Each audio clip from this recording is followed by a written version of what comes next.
और बच्चों, तो कैसी चल रही है पढ़ाई? स्ट्रेट लाइन मोशन में ग्राफिकल एनालिसिस ऑफ मोशन की ये चौथी वीडियो है। पहली वीडियो में हम लोगों ने ग्राफ की कुछ बहुत ही बेसिक सी प्रॉपर्टीज देखी थी कि ग्राफ क्या होता है, ग्राफ कैसे बनता है, ग्राफ कहां कहां पे बन सकता है, और अगर कोई बना बनाया ग्राफ हमारे सामने आ जाए तो हम उस ग्राफ में क्या क्या ऑब्जर्व करते हैं। उसमें मैंने बताया था कि आपको बेसिकली हम दो चीजें देखते हैं, एक है ग्राफ नेचर और दूसरा है स्लोप नेचर। याद आ रहा है कुछ कुछ? Graph nature constant, increasing, decreasing. Increasing nature का ग्राफ भी अपने आप में तीन तरह का होता है, डिक्रीजिंग नेचर का ग्राफ भी अपने आप में तीन तरह का होता है। फिर मैंने आपको स्लोप नेचर देखना सिखाया था कि slope nature constant, decreasing, increasing वो भी तीन तरह का होता है। फिर अगली वीडियो में हम लोगों ने फिजिक्स में, काइनेमेटिक्स में, यानी जो हम लोग पढ़ रहे हैं अभी, उसके टोटल 24 ग्राफ्स बताए थे। उसमें हम लोगों ने चार केस लिया था।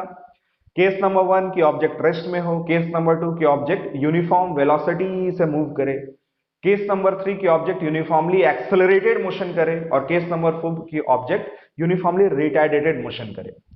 फिर मैंने हर एक केस में छह छह ग्राफ प्लॉट किए थे। हम लोगों ने एसटी ग्राफ बनाया था, वीटी ग्राफ बनाया था, एटी ग्राफ बनाया था, एएस ग्राफ बनाया था, बीएस ग्राफ बनाया था और एवी ग्राफ बनाया था। तो चार केस और हर एक का छह छह ग्राफ, टोटल 4 इंटू 6 24 ग्राफ बताए थे। और वो ग्राफिकल एनालिसिस ऑफ मोशन का एक मतलब सबसे सिस्टमैटिक तरीके से जो ग्राफ की स्टडी हो सकती है वो हम लोगों ने उसमें करी थी। देखिए, ऑनलाइन वीडियोस में यही होता है, मुझे नहीं पता कि मेरी ऑडियंस कौन है। मेरा क्लास तो यहाँ ऐसा कुछ है नहीं कि रोज जो बच्चे आ रहे हैं वही डेली आ रहे हैं, मैं उन्हीं को पढ़ा रहा हूँ। मुझे पता है कि मैंने पिछले टर्म पे क्या पढ़ाया था, कौन सा बच्चा क्या पढ़ा है क्या नहीं पढ़ा है।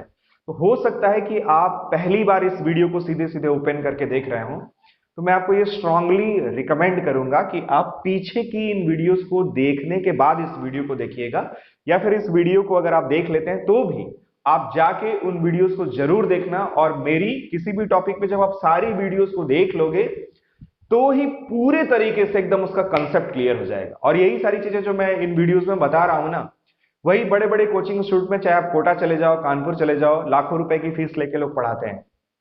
तो उन वीडियोस को जरूर देख लेना, या सारी वीडियोस को जब आप सीक्वेंस में देखोगे तो सबसे अच्छा इफेक्ट आपके माइंड पे पड़ेगा। उसके बाद हम लोगों ने अगली वीडियो में क्या किया था, मैंने आपको कुछ इंपॉसिबल कर्व्स बताए थे कि कुछ ऐसे भी ग्राफ होते हैं जो काइनेमेटिक्स में कभी बन ही नहीं सकते, पॉसिबल ही नहीं है। फिर हम लोगों ने एक बड़ा इंटरेस्टिंग सा क्वेश्चन किया था, बेवड़े की गति का ग्राफ बनाया था, जिसमें कोई शराबी हो, शराब पीने के बाद कुछ कदम आगे जाता हो, फिर लड़खड़ाकर पीछे आता हो, फिर कुछ कदम आगे जाता हो, लड़खड़ाकर पीछे आता हो, और आगे गड्ढा वड्ढा हो और गड्ढे में जाके निपट जाता हो। तो उसकी गति का ग्राफ कैसे प्लॉट होगा, ये हम लोगों ने पिछली वीडियो में देखा था। अब इस वीडियो में हमें क्या करना है, आज हमारा काम क्या है, हमें ग्राफ के क्वेश्चन सॉल्व करने हैं। अगर आप स्टेट बोर्ड की कोई भी बुक उठाकर इस चैप्टर को खोलेंगे तो उसमें आपको 6 question, 7 question, 8 question, 10 question graph वाले मिलेंगे, जिसमें क्वेश्चन पूछा गया होगा कि आप डिस्प्लेसमेंट बता दो, आप इस पॉइंट पे वेलोसिटी बता दो, इस रीजन में वेलोसिटी कैसी है, इस रीजन में एक्सेलरेशन कैसा है। वैसे क्वेश्चन को सॉल्व करना आज के इस क्लास में हम लोग सीखेंगे।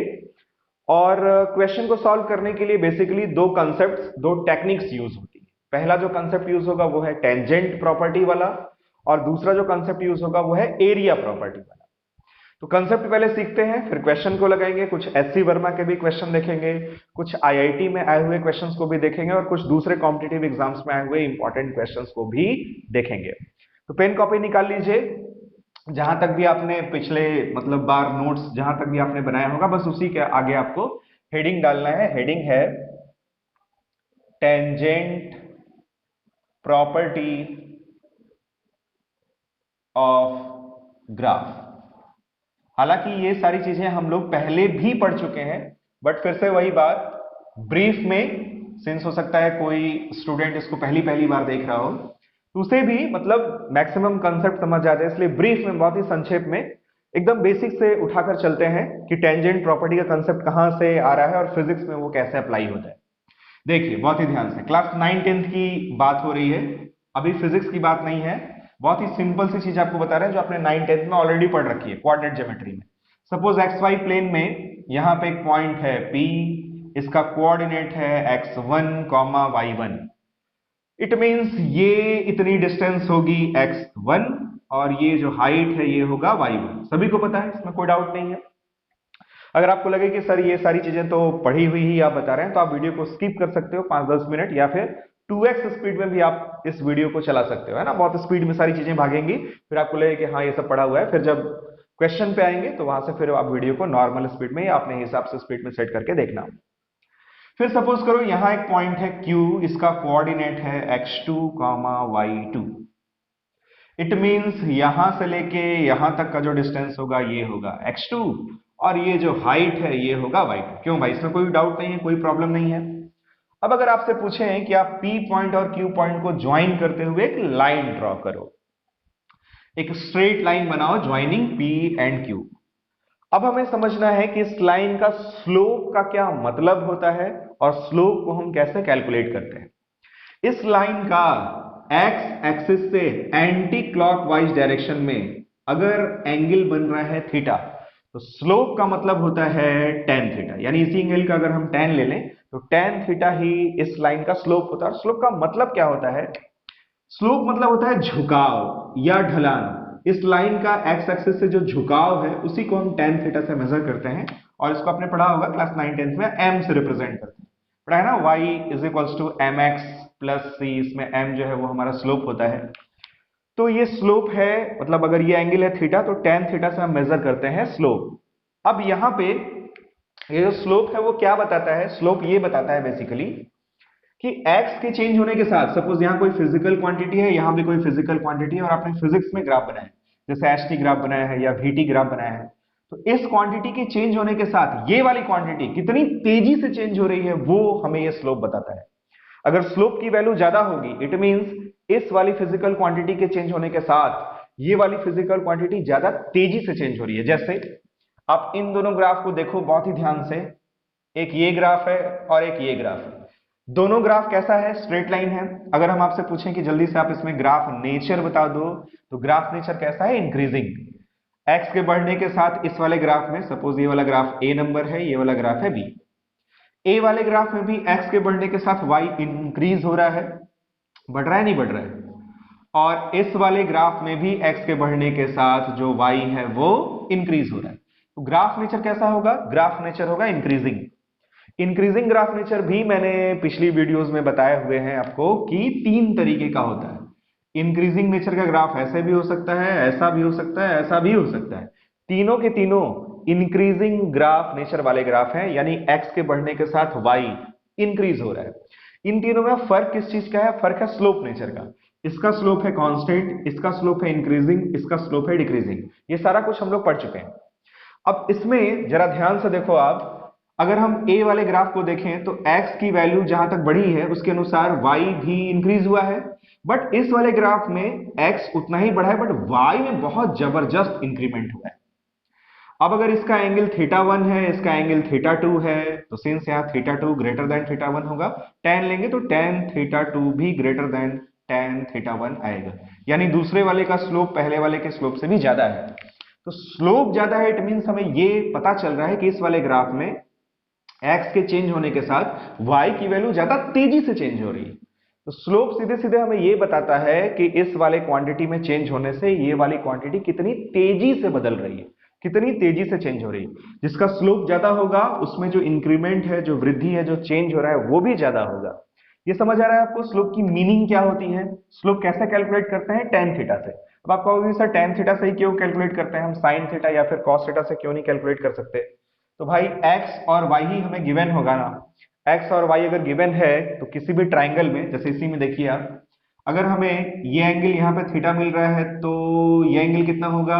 ये एंगल भी थीटा होगा, क्योंकि ये लाइन और ये लाइन पैरेलल है और ये कॉमन लाइन है, तो ये एंगल थीटा तो ये एंगल भी थीटा। अब आप ये बताओ, ये इतनी विड्थ अगर आपसे पूछें ये कितना होगा, तो ये आएगा x2 माइनस x1। इस x2 माइनस x1 को अगर आप बुरा ना मानो तो डेल्टा x लिख दें। फिर उसी तरह से अगर आपसे पूछा जाए कि ये इतनी आप हाइट बता दो, तो ये आएगा y2 माइनस y1। यहां से यहां तक y2 और यहां से यहां तक ये है y1।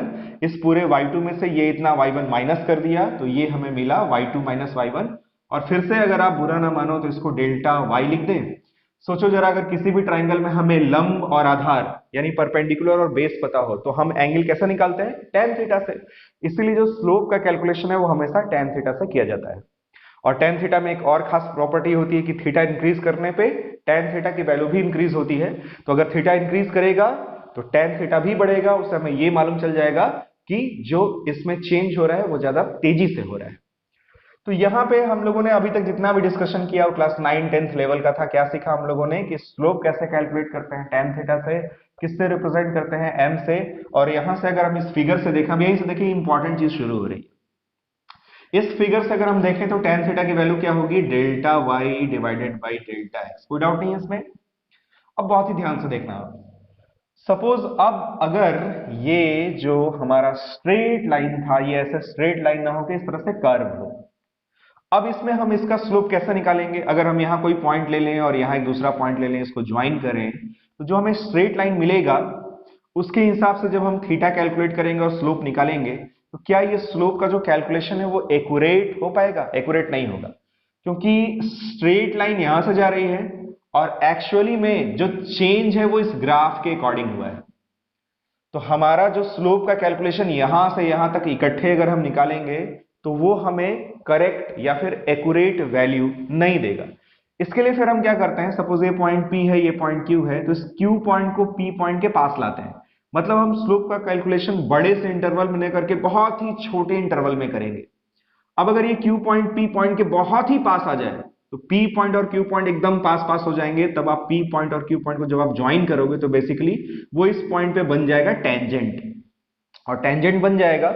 और P पॉइंट और Q पॉइंट जब बहुत ही पास पास आ जाएंगे तो इस डेल्टा एक्स की वैल्यू भी बहुत छोटी हो जाएगी और इस डेल्टा वाई की वैल्यू भी बहुत छोटी हो जाएगी। तब हम बोलेंगे कि इस पॉइंट पे जो स्लोप है वो होगा tan theta is equals to ये जो delta Y by delta X है, इसमें डेल्टा वाई बहुत छोटा हो चुका है, डेल्टा एक्स बहुत छोटा हो चुका है। अब हम उसको बोलेंगे कि ये D Y by D X बन चुका है। तो बहुत डिटेल में आपको नहीं ले जा रहे हैं, मोटे मोटे तौर पे ही आपको समझा रहे हैं कि अगर इस तरह का कोई कर्व हमें मिले तो हम इकट्ठे पूरे का पूरा स्लोप नहीं बता सकते, हमें हर एक पॉइंट पे इसका स्लोप डिफाइन करना होगा। मतलब यहाँ पे जो स्लोप होगा वो वेरिएबल होगा। इस पॉइंट पे स्लोप निकालने के लिए आपको इस पॉइंट पे टेंजेंट खींचना होगा, यहाँ जो भी एंगल होगा उसका टेन लेंगे। इस पॉइंट पे अगर आपको स्लोप चाहिए तो इस पॉइंट पे टेंजेंट खींचना होगा, उसका यहाँ जो भी एंगल बनेगा उसका टेन लेना होगा। और स्लोप हम डिफाइन कैसे करेंगे, D Y by D X से। यहाँ जो भी लिखा हुआ है डी वाई डिवाइडेड बाई यहाँ जो भी लिखा हुआ है डी एक्स। समझ गए? ये है स्लोप का कंसेप्ट। कैसे कैलकुलेट होगा, D Y by D X से, और वैल्यू कैसे निकालेंगे, टेन थीटा से। इस केस में अब तो क्लियर हो गया होगा कि स्लोप वेरिएबल है। अलग अलग पॉइंट पे जब हम स्लोप निकालेंगे तो सिंस एंगल बदलेगा इसलिए स्लोप भी बदलेगा। और स्ट्रेट लाइन में स्लोप कैसा होता है, कांस्टेंट। तो अब इतने डिस्कशन को आगे लेके चलते हैं और अब इसको फिजिक्स में अप्लाई करते हैं। ये इतना चीज अगर आप समझ गए तो बस इतना काफी है क्वेश्चन को सॉल्व करने के लिए। फिजिक्स में इसका क्या एप्लीकेशन है उसको समझने के लिए। फिजिक्स में काइनेमेटिक्स में बहुत तरह के ग्राफ बन सकते हैं, जिसमें मेन 6 तरह का ग्राफ पॉसिबल है। पहला जो ग्राफ बन सकता है वो है एसटी ग्राफ, दूसरा ग्राफ बन सकता है वीटी, तीसरा ग्राफ बन सकता है एटी यानी displacement time, velocity time, acceleration time. फिर वैसे ही वीएस ग्राफ, एएस ग्राफ और एबी ग्राफ। ये 6 तरह के ग्राफ बन सकते हैं। अब इसमें से सबसे पहला वाला ग्राफ पकड़ते हैं। अगर हमारे पास में कोई एसटी ग्राफ है, सपोज इस तरह का ग्राफ है, अगर आपसे पूछें कि ग्राफ बना बनाया आपके सामने, इसको रीड करो, देखो कि इसमें क्या क्या इंफॉर्मेशन छुपा हुआ है।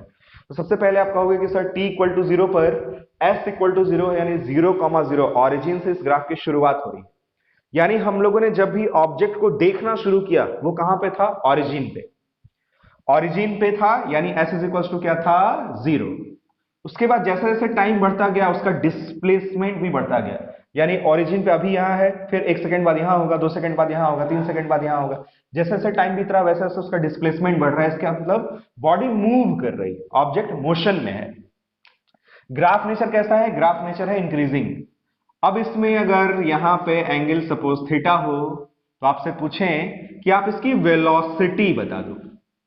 क्या अगर आपसे पूछा जाए कि आप इसकी वेलोसिटी बता दो तो आप कहोगे कि सर एसटी ग्राफ से हम वेलोसिटी कैसे बताएंगे, एसटी ग्राफ से वेलोसिटी का क्या लेना देना। तो लेना देना है, सोचो जरा, जब यहां y और यहां x लिखा था तो हम लोगों ने tan theta is equals to क्या लिखा था भाई, dy बाई dx। वैसे ही यहां पे tan theta is equals to हम क्या लिखेंगे, हम लिखेंगे ds बाई dt। और फिजिक्स में ds बाई dt कुछ होता है, क्या होता है, rate of change of displacement with respect to time, ये होती है वेलोसिटी। तो एच ग्राफ का जो स्लोप है वही हमें वेलोसिटी प्रदान करता है। तो अगर यहाँ पे suppose theta is equals to 45 degree आपको दे दिया जाए और आपसे पूछा जाए कि इसकी वेलोसिटी बताओ कितनी है, तो आप कहोगे कि वेलोसिटी है tan 45 डिग्री यानी कि 1 मीटर पर सेकेंड। और ये स्ट्रेट लाइन ग्राफ है, स्ट्रेट लाइन ग्राफ का जो स्लोप है वो हमेशा कांस्टेंट होता है। इट मींस इस ऑब्जेक्ट में मोशन है, पहली बात ऑरिजिन से इसका मोशन शुरू होता है, दूसरी बात और इसकी वेलोसिटी कांस्टेंट है, तीसरी बात और कांस्टेंट में कितनी है 1 मीटर पर सेकेंड। तो अब यहां पे पहला हम लोगों ने ग्राफ पकड़ा और यहां कंसेप्ट समझा कि एच ग्राफ का जो स्लोप है वो हमें वेलोसिटी देता है। अब आप चाहो तो नीचे पॉइंट नंबर 1 में लिख सकते हो कि एच ग्राफ का जो स्लोप है वो हमें क्या देता है, वो हमें वेलोसिटी देता है।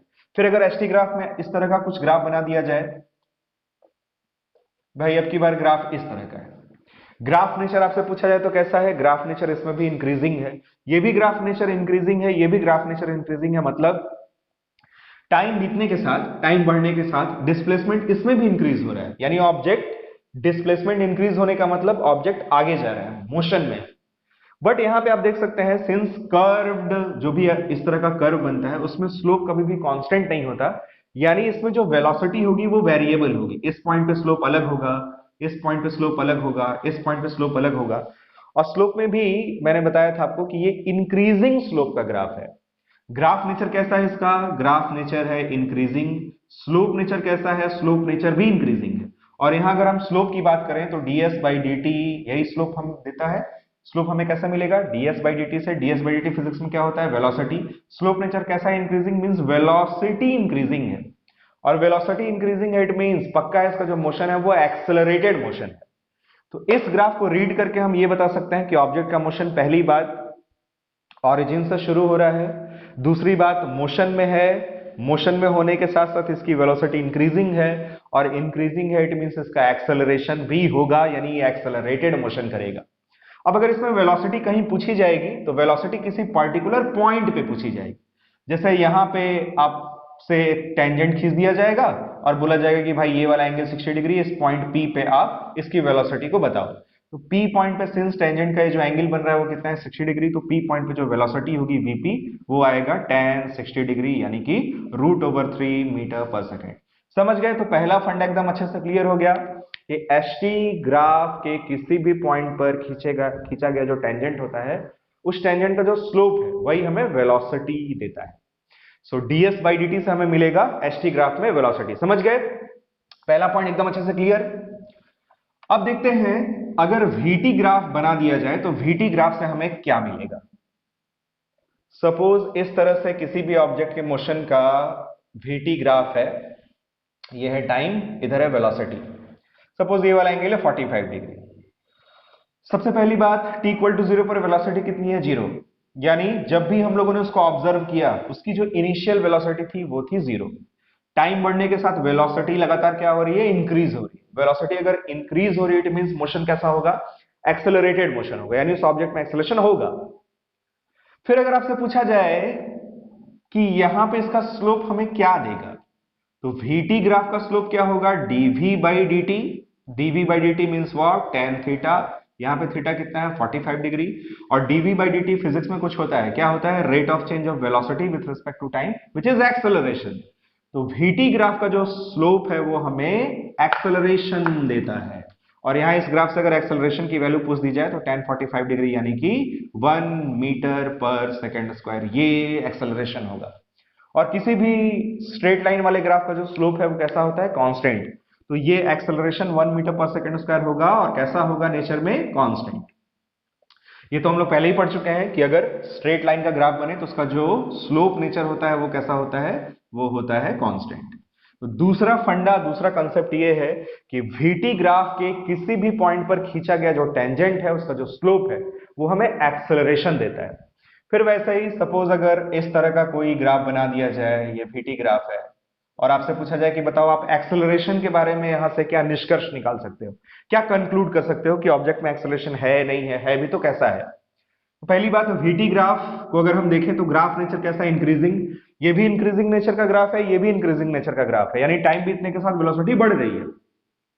वेलोसिटी अगर लगातार बढ़ रही है इट मींस ऑब्जेक्ट में एक्सेलरेशन है। तो पक्का है acceleration not equal to zero है। अब अगर एक्सेलरेशन के हम बारे में सोचें तो वीटी ग्राफ से एक्सेलरेशन का क्या लेना देना है। वीटी ग्राफ का जो स्लोप है वही हमें एक्सेलरेशन देता है। और अगर हम इसमें स्लोप के बारे में सोचें तो इस पॉइंट पे अगर आप अलग अलग टेंजेंट ड्रॉ करोगे तो आप देख सकते हो उसका जो एंगल है वो बढ़ रहा है, जैसे 30 डिग्री, 45 डिग्री, 60 डिग्री। या पहले भी मैं आपको बता चुका हूं कि इसका जो स्लोप नेचर है वो कैसा है, स्लोप नेचर है इंक्रीजिंग। तो स्लोप नेचर अगर इंक्रीजिंग होगा it means DV by dt ही स्लोप होता है, यानी कि tan थीटा और dv बाई dt से हमें फिजिक्स में मिलता है एक्सेलरेशन।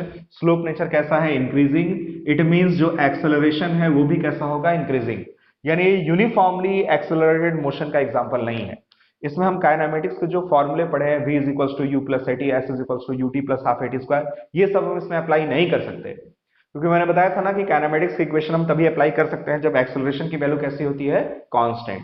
तो दूसरा कंसेप्ट ये है, नीचे मोटे मोटे लाइन में ब्लैक कलर से आप लिख लेना कि वीटी ग्राफ में किसी भी पॉइंट पर खींचा गया जो टेंजेंट का स्लोप है उससे हमें क्या मिलता है, उससे हमें मिलता है acceleration.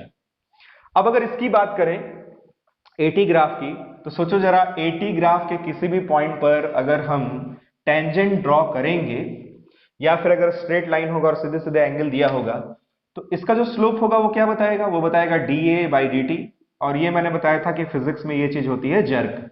Rate of change of acceleration with respect to time is defined as jerk in physics. But इस पर कभी भी क्वेश्चन वगैरह पूछा नहीं जाता, तो हम लोग भी इसको नहीं पढ़ेंगे। बस आप जानते रहना या लिख लेना कि एटी ग्राफ का जो स्लोप है वो हमें जर्क देता है। फिर अगर वीएस ग्राफ हम बनाएं, यहां पे एस हो यहां पे वी हो, इसका हम स्लोप लेंगे तो हमें क्या मिलेगा, डीवी बाई डी एस। आपको याद आ रहा है फिजिक्स में ऐसा कुछ होता है DV by D S, rate of change of velocity with respect to displacement? नहीं, ऐसा कुछ नहीं होता।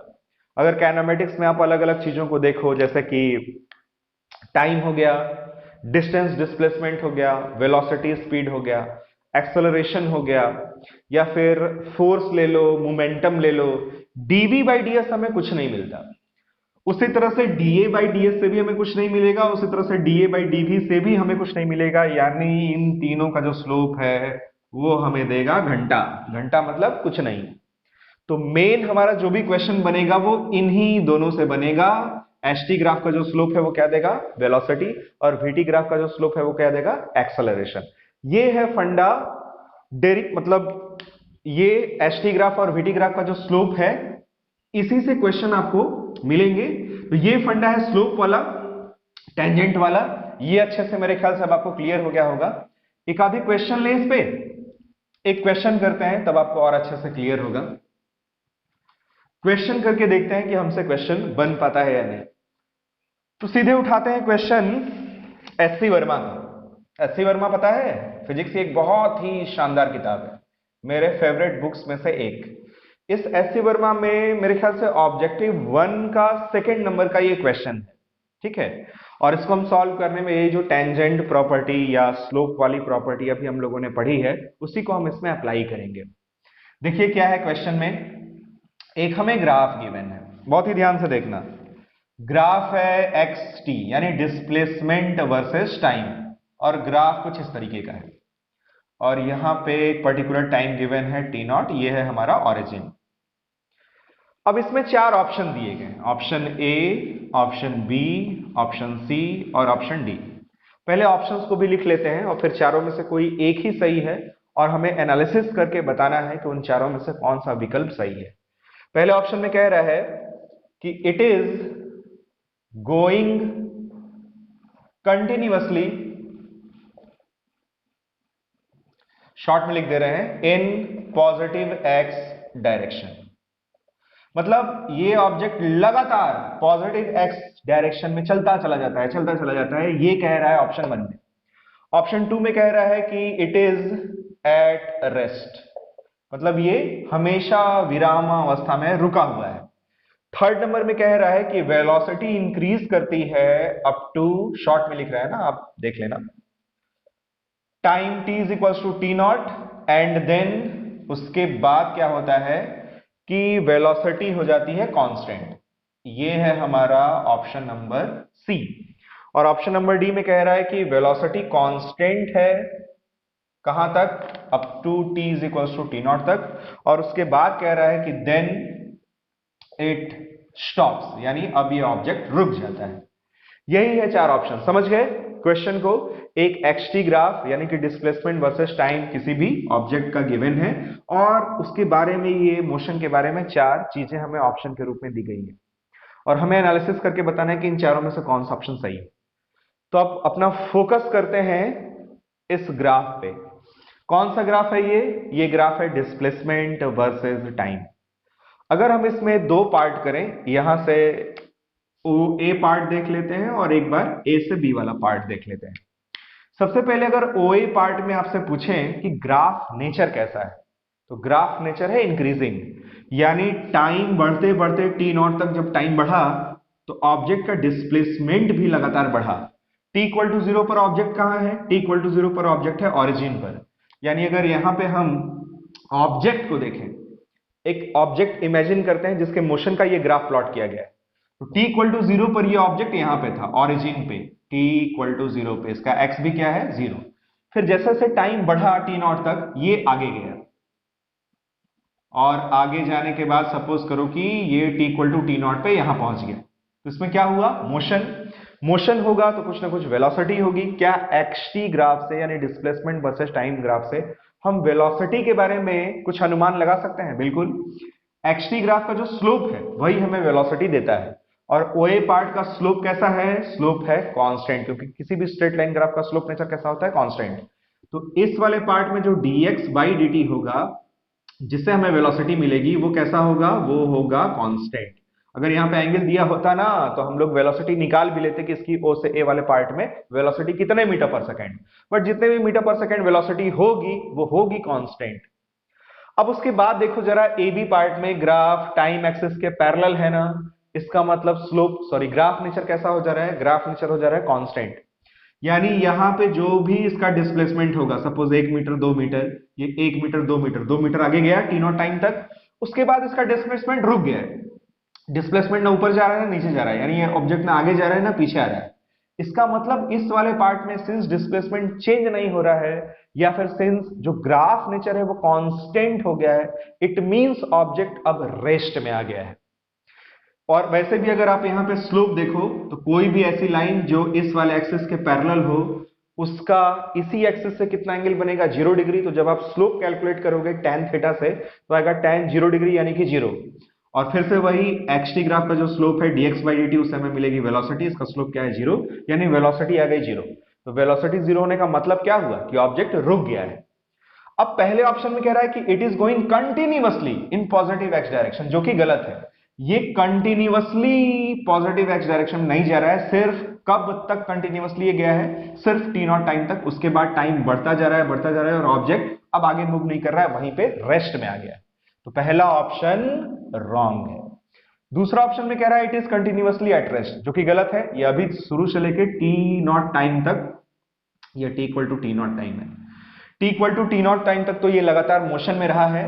तो ये बी वाला ऑप्शन भी हमारा गलत है। सी वाले ऑप्शन को देखते हैं। कह रहा है वेलोसिटी इंक्रीज हो रही है up to time T equal to T not, गलत है। टी इक्वल टू जीरो से T equal to T not तक, यानी up to time T not तक जो वेलोसिटी है वो इंक्रीज नहीं हुई है, वेलोसिटी कांस्टेंट है। स्लोप नेचर कांस्टेंट है, तो वेलोसिटी भी कैसी हुई, कांस्टेंट। और उसके बाद वेलोसिटी क्या हो गई है, 0। फिर कह रहा है and then velocity is equal to constant, तो ये गलत है क्योंकि ये वाला पोर्शन ही इसका रॉन्ग है। तो पहला गलत, दूसरा गलत, तीसरा गलत, तो कौन सा ऑप्शन सही होगा, चौथा ही सही होगा। फिर भी इसको चेक कर लेते हैं। कह रहा है वेलोसिटी कांस्टेंट है कहां तक, T equal to T not तक, जो कि बिल्कुल सही है। और फिर कह रहा है देन इट स्टॉप्स, जो कि बिल्कुल सही है। तो इस क्वेश्चन का कौन सा ऑप्शन सही होगा, ऑप्शन नंबर डी। तो पहला क्वेश्चन क्लियर हो गया। आप देख रहे हो कैसे हम लोग टेंजेंट प्रॉपर्टी का, या ये जो स्लोप वाली प्रॉपर्टी अभी हम लोगों ने पढ़ी, उसको क्वेश्चन में कैसे अप्लाई करते हैं। अभी और क्वेश्चन आएंगे और देखेंगे। अब बात करते हैं एरिया प्रॉपर्टी की। तो अगला जो हेडिंग है वो है एरिया प्रॉपर्टी। इसको थोड़ा आपको डिटेल में समझाते हैं कि एरिया का क्या कंसेप्ट होता है फिजिक्स में।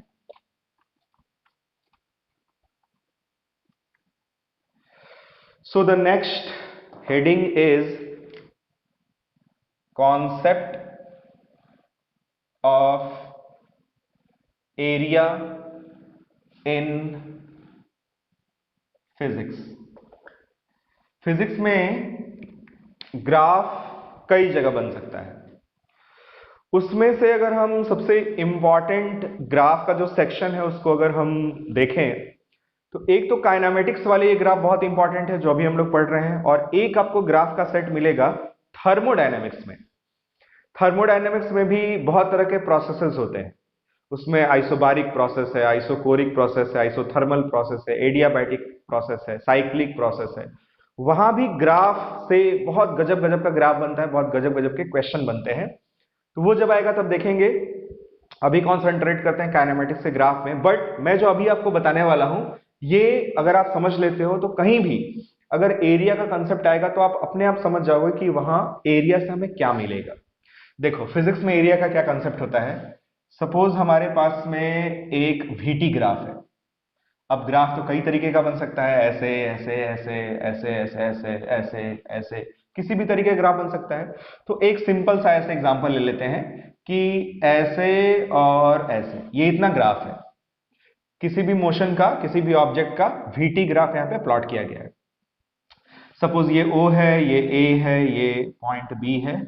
टाइम की भी मार्किंग कर लेते हैं। सपोज ये 5 सेकेंड, ये 10 सेकेंड है, ये 2 मीटर पर सेकेंड है और ये 4 मीटर पर सेकेंड है। ठीक।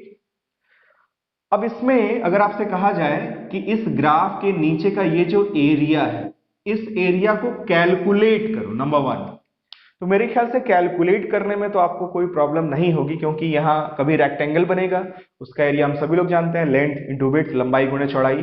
कभी स्क्वायर बन जाएगा, कभी ट्रायंगल बनेगा, सबका एरिया हमें पता है। सबका एरिया हम लोगों ने 9, 10th में, 8th क्लास में पढ़ रखा है। इसमें एक ट्रेपेजियम बनेगा, उसके भी एरिया मैं आपको लिखवा दूंगा। क्या होता है? सम ऑफ पैरेलल साइड, समांतर भुजाओं का योग गुणे उनके बीच की दूरी multiplied by distance between them divided by 2। अभी लिखवा देंगे, आप टेंशन लो। मतलब मेरे कहने का ये है कि एरिया निकालना कोई बड़ी बात नहीं है, एरिया तो हम कैलकुलेट कर ही लेंगे। क्वेश्चन यहां पे ये है, हमें जो समझना है फिजिक्स में वो ये है कि इसका एरिया हमें देगा क्या, इसके एरिया से हमें क्या मिलेगा। तो कभी भी फिजिक्स में जब भी ग्राफ बने और हमसे ये पूछा जाए कि जो हम एरिया कैलकुलेट कर रहे हैं वो एरिया हमें कौन सी फिजिकल क्वांटिटी देगा, उसके लिए आप हमेशा क्या कंसेप्ट यूज करना, इसका जो यूनिट है वो क्या होता है? Metre per second. टाइम की यूनिट क्या होती है? सेकेंड। जब भी आप एरिया कैलकुलेट करोगे हमेशा उसमें ये वाली एक्सिस और ये वाली एक्सिस से डेटा जरूर मल्टीप्लाई होगा। जैसे अगर यहां पे ट्राइंगल बन रहा है, आप ये एरिया निकाल रहे हो, तो हाफ बेस इंटू हाइट करोगे, बेस लोगे तो टाइम की यूनिट, हाइट लोगे तो वेलोसिटी यूनिट मल्टीप्लाई होगी। वैसे ही अगर ऐसा कुछ फिगर बन रहा है रेक्टेंगल टाइप का, इसमें भी लेंथ इंटू विड्थ करोगे, लेंथ लोगे तो टाइम और विड्थ लोगे तो वेलोसिटी की यूनिट मल्टीप्लाई होगी। तो जब भी हम एरिया निकालते हैं इसकी यूनिट और इसकी यूनिट जरूर आपस में मल्टीप्लाई होती है। तो मल्टीप्लाई करते हैं, इसका यूनिट है मीटर पर सेकेंड और इसकी यूनिट है सेकेंड। सेकेंड सेकेंड कैंसिल, क्या बचा? मीटर। मीटर किसकी यूनिट होती है? मीटर यूनिट होती है डिस्प्लेसमेंट की। वैसे भी वेलोसिटी क्या होता है? Rate of change of displacement with respect to time. तो इसके एरिया को जब आप कैलकुलेट करोगे तो ये जो पूरा शेडेड पोर्शन का एरिया है वो क्या देगा? वो आपको देगा डिस्प्लेसमेंट।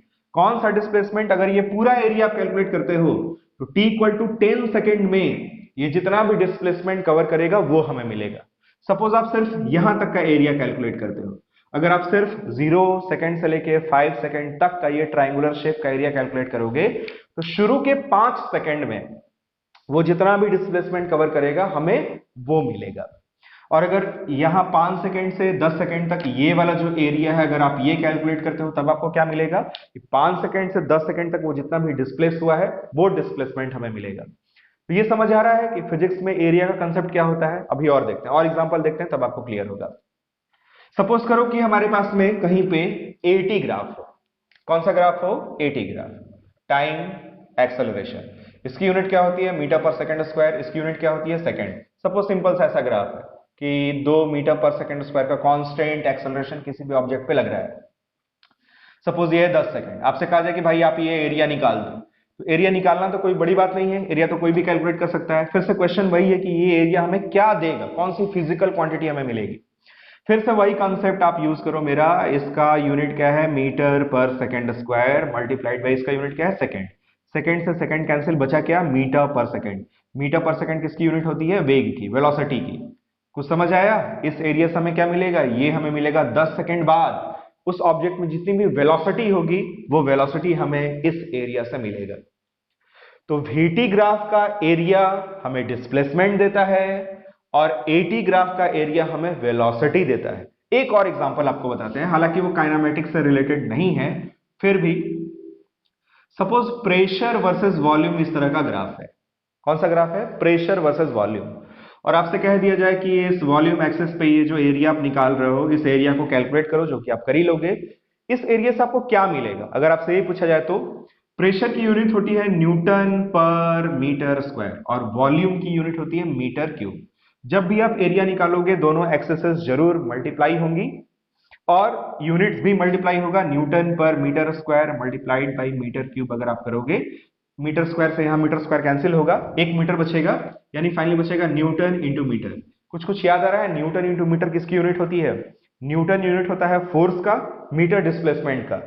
तो फोर्स लगाकर अगर किसी को डिस्प्लेस किया जाए तो न्यूटन इंटू मीटर यानी कि जूल, यानी कि हमें वर्क की यूनिट मिलती है। तो ये जो एरिया आपको दिख रहा है ना, ये आपको क्या देगा? ये देगा वर्क। तो प्रेशर वर्सेस वॉल्यूम अगर हम ये एरिया कैलकुलेट कर लें तो हमें वर्क मिलेगा। फिलहाल इसकी अभी बात छोड़ देते हैं, मैंने आपको जस्ट बताया कि ये जो फंडा है वो हर जगह काम करता है। तो यहां हमें क्या सीखना है? अब चाहे तो आप ये एग्जांपल्स में नोट कैसे आप करोगे, नोट करने में मैं बता देता हूं आपको क्या करना है। सिंपली आप ये हेडिंग डालने के बाद देखो ध्यान से, बहुत ही ध्यान से देखना, वेलोसिटी वर्सेस टाइम। इसकी यूनिट भी लिखना, पहली बात तो मीटर पर सेकेंड। सपोज ऐसा आप एक ग्राफ बनाते हो।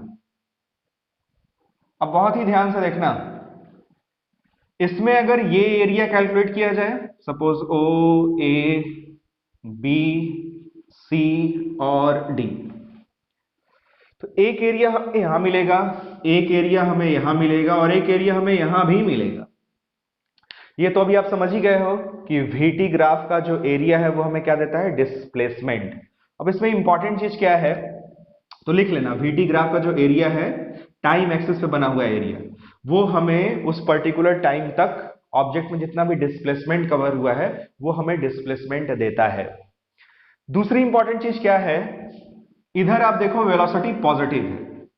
टाइम एक्सिस के ऊपर जब भी वेलोसिटी होगी कैसी होगी? पॉजिटिव होगी। वेलोसिटी पॉजिटिव है यानी ऑब्जेक्ट इधर ही जा रहा है। भले वेलोसिटी डिक्रीज हो रही है बट जा तो वो उधर ही रहा है। इस वाले सेक्शन में बहुत ही ध्यान से देखो, वेलोसिटी नेगेटिव है ना, वेलोसिटी घटते घटते घटते घटते जीरो हुई, ऑब्जेक्ट रुका, रुकने के बाद वेलोसिटी नेगेटिव हो गई, मतलब ऑब्जेक्ट वापस आ गया। तो सोचो कोई ऑब्जेक्ट यहां गया, रुका, फिर वापस आ गया और आपसे कहा जाए कि आप डिस्प्लेसमेंट कैलकुलेट करो। सपोज ये है 20, बहुत ही इंपॉर्टेंट पॉइंट बता रहे हैं, और सपोज ये वाला 4 मीटर, तो डिस्प्लेसमेंट कितना होगा? डिस्प्लेसमेंट होगा 20 माइनस 4 यानी कि 16 मीटर। इसका मतलब अगर ऐसा कुछ कभी एरिया हमारे सामने बन जाए, हालांकि ऐसा जनरली आपको मिलेगा नहीं, बोर्ड वाली बुक में देखना, ऐसा बहुत ही कम क्वेश्चन आपको मिलेगा, पर कंपटीशन वगैरह में आ सकता है, इसलिए ये एरिया आप हमेशा पॉजिटिव लोगे जो टाइम एक्सेस के ऊपर बनेगा और ये एरिया आप हमेशा नेगेटिव लोगे। सपोज ये वाला एरिया कैलकुलेट करने पे आया 20 यूनिट, ये वाला एरिया कैलकुलेट करने पे आया 5 यूनिट और ये वाला आ गया -6 यूनिट। तो टोटल डिस्प्लेसमेंट इस पर्टिकुलर टाइम के बाद इसमें होगा 20 + 5 -6 यानी कि 19 मीटर। समझ गए? यानी जो नीचे वाला एरिया बन रहा है उसको नेगेटिव लेना है और डिस्प्लेसमेंट कैलकुलेट करने में इस एरिया को माइनस में लेके माइनस करना है। क्यों? क्योंकि उसका रीजन आपको समझ में आ रहा होगा, वेलोसिटी नेगेटिव हो रही है, इसका मतलब कि ऑब्जेक्ट वापस आ रहा है और वापस आएगा तो फिर ये पर्टिकुलर जो लेंथ होगी वो डिस्प्लेसमेंट के लिए हमें माइनस करनी पड़ेगी। तो क्या सीखा आपने? पहला चीज की VT ग्राफ का जो एरिया है वो हमें क्या देता है? वो हमें देता है डिस्प्लेसमेंट। और दूसरी चीज क्या आपने सीखी कि इस तरह का अगर एरिया बन जाए तो जो नीचे एरिया बनेगा उसको हमें कैसा लेना है? नेगेटिव। लेकिन अगर इसी में थर्ड नंबर पॉइंट में लिख लेना, अगर आपसे कोई पूछ दे कि आप डिस्टेंस कितना ये ट्रेवल कर रहा है वो बता दो, तो डिस्टेंस तो आप जानते हो ना, टोटल लेंथ ऑफ पाथ, यहां से यहां गया 20 मीटर, फिर यहां से यहां आया सपोज 4 मीटर। हमसे अगर डिस्टेंस पूछा जाए तो 20 + 4 करेंगे 24, और अगर डिस्प्लेसमेंट पूछा जाए तो यहां से चले थे आप, फाइनली यहां गए, जो डिस्प्लेसमेंट होगा वो 20 - 4 16 मीटर होगा। तो इससे कोई फर्क नहीं पड़ता कि आप वापस आए हो कि सीधे गए हो, डिस्टेंस कैलकुलेट करने में हमें सभी को ऐड करना होगा। तो जो डिस्टेंस होगा उसमें इसको इसको और इसको भी जोड़ेंगे। मतलब अगर कोई एरिया नीचे बन रहा है जिसको हम लोगों ने डिस्प्लेसमेंट को कैलकुलेट करने में माइनस लेके घटाया था, उसको भी यहां पे जोड़ेंगे। मैं लिखवा देता हूं, है ना। डिस्प्लेसमेंट क्या होगा? डिस्प्लेसमेंट होगा area of O A B plus area of, इसको भी कोई पॉइंट ले लेते हैं, सी डी ई, और फिर आपको क्या करना होगा, माइनस एरिया ऑफ, इसको भी कुछ ले लिया जाए, पी ले लेते हैं, अपने हिसाब से लिख लेना, area of B P C. ये है हमारा डिस्प्लेसमेंट का कैलकुलेशन। और अगर आपसे डिस्टेंस पूछ दिया जाए तो डिस्टेंस क्या होगा, area of O A B plus area of C D. बस यहीं पे आपको क्या करना है, प्लस करना है area of B P C. समझ गए? तो ऐसा फिगर बना के तीन चीज लिख लेना। पॉइंट नंबर 1 में होगा कि वीटी ग्राफ का जो एरिया है वो हमें डिस्टेंस देता है। पॉइंट नंबर 2 में ये वाली बात, पॉइंट नंबर 3 में ये वाली बात। अब बढ़ते हैं आगे। एटी ग्राफ का इसी तरह से एरिया क्या होगा, सोचो जरा, अभी बताया था मैंने। अगले में इसी के नीचे आप एक सिंपल सा ऐसा ग्राफ बना लेना और लिख लेना कि अगर इस तरह से एटी ग्राफ हो तो एटी ग्राफ का ये जो एरिया है वो हमें, अगर ये time t equal to T not है और ये पूरा एरिया आप निकालते हो, तो एटी ग्राफ का जो एरिया है उसमें हम जिस पर्टिकुलर टाइम तक का एरिया कैलकुलेट करते हैं उस टाइम पे उस ऑब्जेक्ट की जो भी वेलोसिटी होगी वो वेलोसिटी हमें इस एटी ग्राफ से मिलेगा। तो ये एरिया क्या प्रदान करेगा, ये देगा हमें वेलोसिटी। तो वीटी ग्राफ क्लियर हो गया। उसके बाद एटी ग्राफ का एरिया क्लियर हो गया। अब आपसे अगर पूछा जाए कि भाई ये एसटी ग्राफ है, आप बता दो कि इसका एरिया क्या देगा। तो इसका यूनिट मीटर मल्टीप्लाइड बाई इसका unit second. Metre into second क्या किसी फिजिकल क्वांटिटी की यूनिट होती है? सोचकर बताओ, मीटर इंटू सेकंड किसी भी फिजिकल क्वांटिटी की यूनिट नहीं होती, एटलीस्ट काइनेमेटिक्स में तो नहीं होती। तो एसटी ग्राफ के एरिया से हमें कुछ भी नहीं मिलता। वैसे ही बाकी जो मैंने और ग्राफ बनाए थे उसमें भी आप चेक करोगे तो वहां भी एरिया से हमें कुछ भी ऐसे नहीं मिलेगा। तो ध्यान देना, मैक्सिमम क्वेश्चन आपको मिलेंगे एसटी ग्राफ पे, वीटी ग्राफ पे और एटी ग्राफ पे। इसमें इन दोनों में टेंजेंट प्रॉपर्टी का यूज होगा। इसका जो टेंजेंट है उसका जो स्लोप है उससे हमें मिलेगी वेलोसिटी, इसका जो स्लोप है उससे हमें मिलेगा एक्सेलरेशन। और एरिया वाले में इन दोनों ग्राफ का ज्यादा यूज होगा। इसका एरिया क्या देता है, डिस्प्लेसमेंट, इसका एरिया क्या देता है, वेलोसिटी। सोचो दोनों में सबसे कॉमन क्या है, कॉमन है ये वीटी। तो सबसे इंपॉर्टेंट ग्राफ क्वेश्चन के नजरिए से कौन सा होगा, वीटी ग्राफ। अगर एक वीटी ग्राफ आपको दे दिया जाए तो उसमें टेंजेंट प्रॉपर्टी भी लगाकर क्वेश्चन पूछा जा सकता है और उसमें एरिया प्रॉपर्टी का यूज करके भी हम क्वेश्चन बना सकते हैं या फिर क्वेश्चन सॉल्व कर सकते हैं। तो अब इन पे बेस्ड कुछ क्वेश्चन करके देखते हैं। तो आप लोग रेडी हैं? अब क्वेश्चन सॉल्व किया जाए, देखा जाए, परखा जाए कि हम लोगों ने जो भी कुछ पढ़ा है उससे क्वेश्चन सॉल्व हो पा रहा है या नहीं हो पा रहा है। तो पहले कुछ ऐसे बड़े क्वेश्चन लेते हैं जो आपको बुक वगैरह में मिलेंगे, है ना। और इससे मतलब बहुत ज्यादा क्वेश्चन तो नहीं, 2 क्वेश्चन मैं करवा देता हूं, इसी से आप देखोगे अपने बुक में जितने भी क्वेश्चन होंगे वो सॉल्व हो जाएंगे आपसे, ठीक है। इसमें एक ऐसा फिगर बार बार बनेगा, इस तरह का मारुति टाइप का ऐसा फिगर बन जाए या फिर ऐसा कुछ फिगर बन जाए, इसको बोलते हैं ट्रेपेजियम, समलंब। इसका एरिया क्या होता है, सपोज ये है ए, ये है बी, और इनके बीच की जो ये सेपरेशन है ये है डी। इसमें भी ये आप ए मान लो, ये आप बी मान लो और ये मान लो आप डी। इसका जो एरिया होगा, ये एरिया होता है सम ऑफ पैरेलल साइड्स, यानी समांतर भुजाओं का योग। ये वाली भुजा और ये वाली भुजा पैरेलल है, समानांतर है, इनको जोड़ो आप, ए प्लस बी मल्टीप्लाई बाई इनके बीच की जो जो भी दूरी होगी डी डिवाइडेड बाई 2, ये इसका एरिया होता है। इसका यूज हो सकता है इसलिए आपको बता देता है, आई होप आप जानते ही होंगे। तो अब लेते हैं कुछ क्वेश्चंस और उनको सॉल्व करके देखते हैं। इन क्वेश्चंस को भी आप अपने कॉपी में इसी तरह से नोट करना, सॉल्व करना। फिर होमवर्क भी रहेगा आपके लिए, कोई भी स्टेट बोर्ड की बुक उठाना, उसमें इस चैप्टर को खोलना, जितने भी क्वेश्चन आपको ग्राफ वाले दिखेंगे पकड़ पकड़ के सबको सॉल्व करना। पहला क्वेश्चन क्या है, let us discuss question number 1। एक धावक है दौड़ने वाला, जैसे उसेन बोल्ट वगैरह, उसके मोशन का ऐसा ग्राफ शो किया गया है। ये है टाइम और इधर है वेलोसिटी। ये है 2 सेकेंड, ये है 10 सेकेंड, ये है 12 सेकेंड और ये है 16 सेकेंड। बीच में भी ऐसे डेटा था, वो आप फिल कर लेना, उससे कोई मतलब नहीं। मेन मेन जहां जहां पॉइंट पे हमें टाइम की जरूरत पड़ेगी वो मैंने लिख दी है। फिर वैसे ही ये वाला है 2 सेकेंड, इसके ठीक सामने ये है 4 सेकेंड, ये 6 सेकेंड और ये है 8 सेकेंड। समझ गए? इसमें क्या निकालना है? निकालना है 16 सेकेंड में चली गई दूरी।